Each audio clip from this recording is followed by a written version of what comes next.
Há um momento na carreira de todo grande atleta em que o silêncio diz mais do que qualquer vitória. Não é o barulho da derrota em si que chama a atenção, mas é a forma como ela se repete, como se algo invisível tivesse mudado de lugar e nunca mais voltado ao ponto original. No dia 28 de março de 2026, quando Israel Adesanya foi derrotado por Joe Pyfer no UFC Seattle, o resultado ultrapassava a leitura simples de mais um revés no seu cartel. Era a confirmação de um padrão que já não podia mais ser ignorado.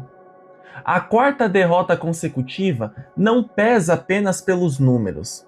Ela carrega o incômodo reconhecimento de que o tempo, inevitavelmente, cobra até mesmo aqueles que pareciam intocáveis. Adesanya construiu sua trajetória com uma estética rara dentro do MMA. Seu estilo não se limitava à eficiência. Havia ali uma espécie de expressão artística que lembrava o auge de Anderson Silva, seu maior ídolo e, de certa forma, seu reflexo dentro do esporte. A trocação fluida, o uso quase teatral das fintas, a leitura precisa do adversário, tudo contribuía para a sensação de que ele lutava em um ritmo diferente, como se estivesse sempre um segundo à frente. Durante anos, isso foi o suficiente para estabelecer uma dominância clara na categoria dos médios. 7 vitórias valendo o cinturão não é apenas um número expressivo, são um indicativo de controle absoluto sobre um cenário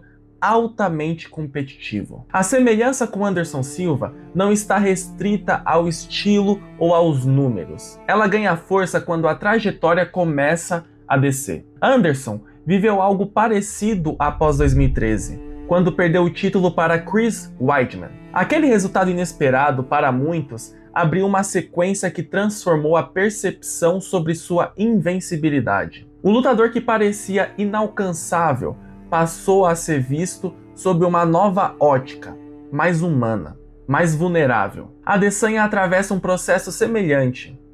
A derrota para Sean Strickland, considerada uma das maiores zebras da história do esporte, foi o primeiro sinal de ruptura. Houve ali uma quebra de lógica que sustentava sua aura de superioridade. O que chama a atenção nesse tipo de queda não é apenas no fato de acontecer, mas na maneira como ela se desenrola. Em ambos os casos, surge uma dificuldade evidente em ajustar o jogo diante de um cenário que já não responde da mesma forma. A confiança, que antes era um diferencial, começa a se transformar em risco.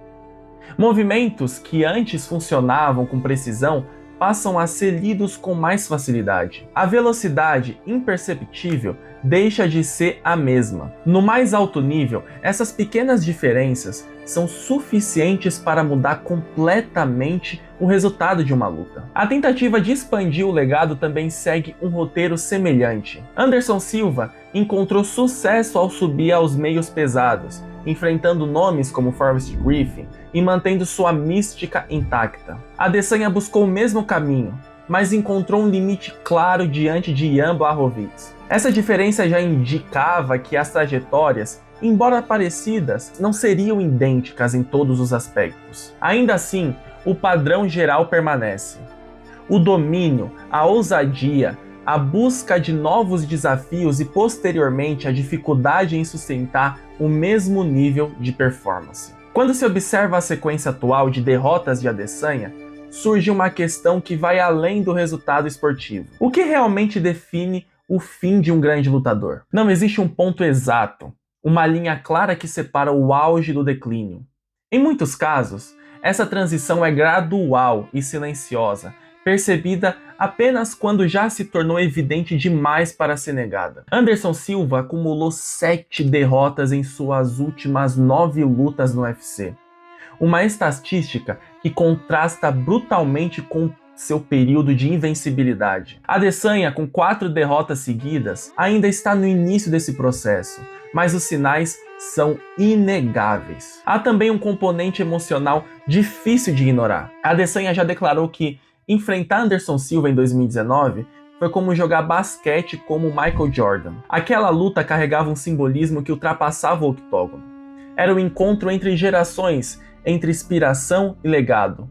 Hoje, a ironia é inevitável. O mesmo lutador que viu seu ídolo atravessar uma fase melancólica parece caminhar por um roteiro semelhante, como se estivesse revivendo em primeira pessoa a história que antes observava de fora. Isso não diminui o que foi construído. Pelo contrário, reforça a dimensão do que significa alcançar o topo. O domínio de uma categoria tão competitiva exige um nível de excelência que poucos conseguem manter por muito tempo. O problema não está na queda, mas na expectativa criada durante o auge. Quando alguém se acostuma a vencer de forma dominante, qualquer derrota ganha proporções maiores do que realmente deveria. E quando essas derrotas se acumulam, a narrativa muda de forma irreversível. Talvez o ponto mais difícil de aceitar seja justamente esse.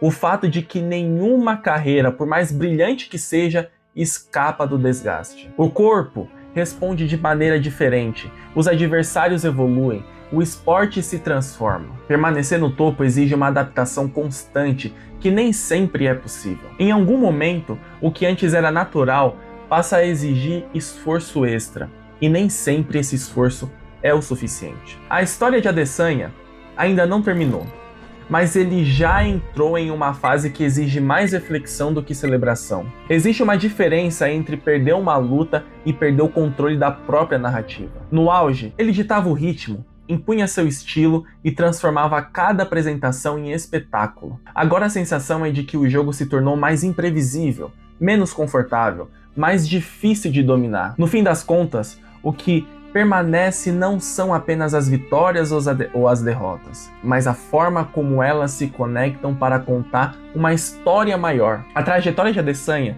assim como a de Anderson Silva, revela algo que vai além do esporte. Mostra que até os maiores nomes estão sujeitos a ciclos que não podem controlar completamente. E talvez seja justamente isso que torna tudo mais interessante e ao mesmo tempo mais cruel, porque no MMA, como na vida, o topo nunca é um lugar permanente.